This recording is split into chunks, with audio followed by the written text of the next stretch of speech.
The week started off better than what we expected.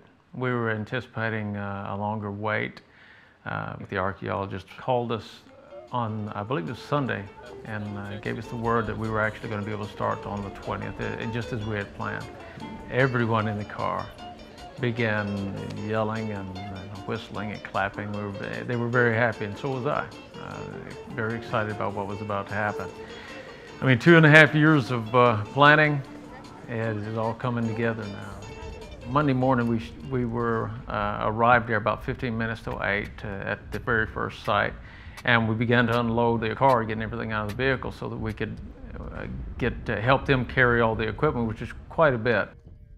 Chris and I are sitting at the, actually sitting on top of the place where we suspect the cave is at. Hopefully in a few days, we'll get authorization to release the information, and hopefully we've actually found something. So what we did, we got everything to the cave, or the place where we thought the cave would be, and still think the cave is.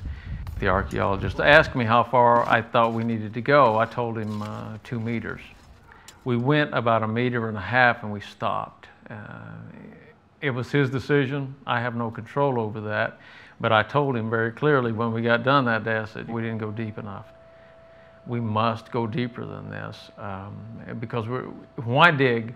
Why do this if we're not going to go to the proper depth?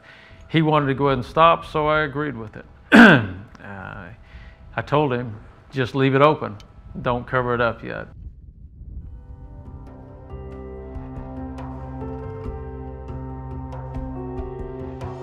The tunnel is approximately 25 feet long. It's about 2.5 feet wide and about 2.5 feet tall. So what I told the archaeologist was this. We pulled a couple of stones off the top of it and made it possible to look inside, and the diggers actually got to dig in there. But what they weren't taking into consideration is this.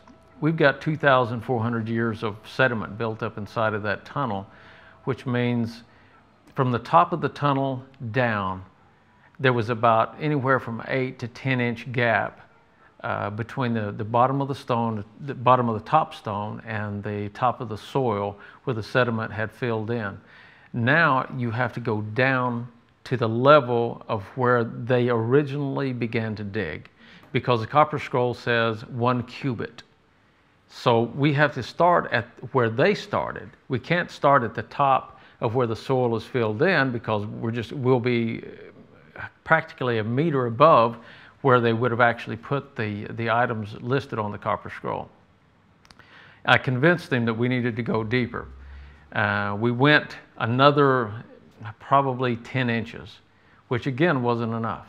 He wants to do a much more thorough dig than what we've done at this point, but he's limited and he's restricted because the site that we're digging at now is an antiquities site, and we have to protect it, and I'm all for that.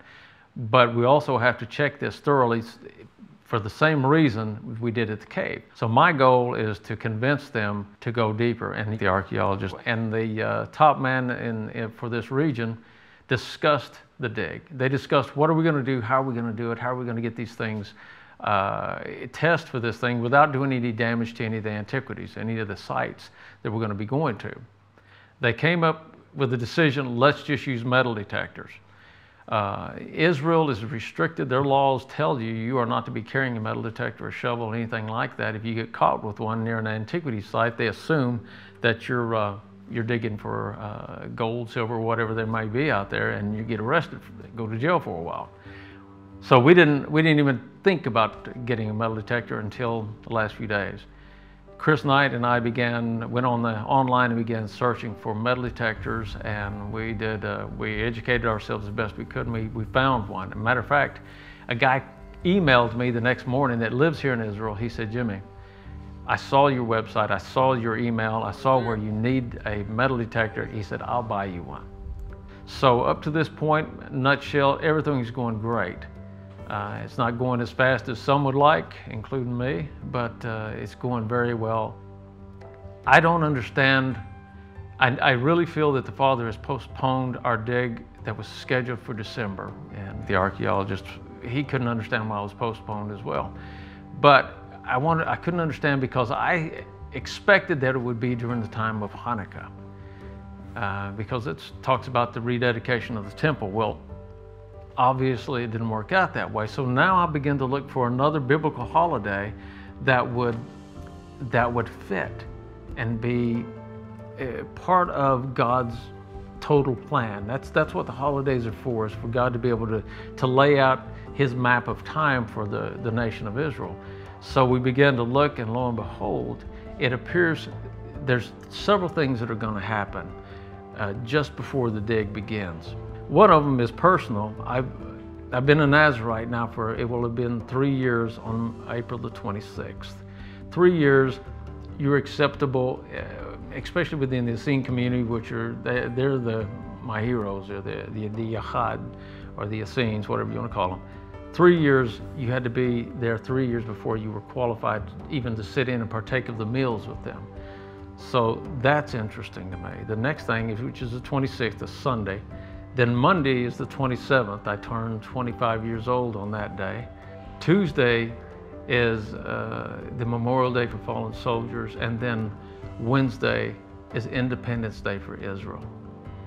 Wouldn't that be a fantastic thing to give Israel on either the day that they celebrate their fallen soldiers, or it's for them to celebrate their Independence Day with a treasure like this. And the treasure, again, is not the gold and silver. The treasure is what these items mean. That's the biggest treasure of all, and the Israelis will tell you that themselves. It's getting close. If the research is correct, there's a high probability we're going to know without damaging the antiquity sites on Tuesday, and possibly start digging on Wednesday. So with that being said, I want to encourage everyone, one more prayer, one last time for this day that's coming up, because that's going to be important to us all. If we find this, if there is indeed something there, we can throw the metal detector aside. I think the archaeologists and the Antiquities Authority will work with us in every way possible to continue on, and then we'll see if they will allow me, and I'm positive they will allow us to go back to the cave and start digging again, and go to a depth that would be sufficient to prove or disprove the possibility of these items being there. So that's where we're at, and I hope and I pray that the items are there.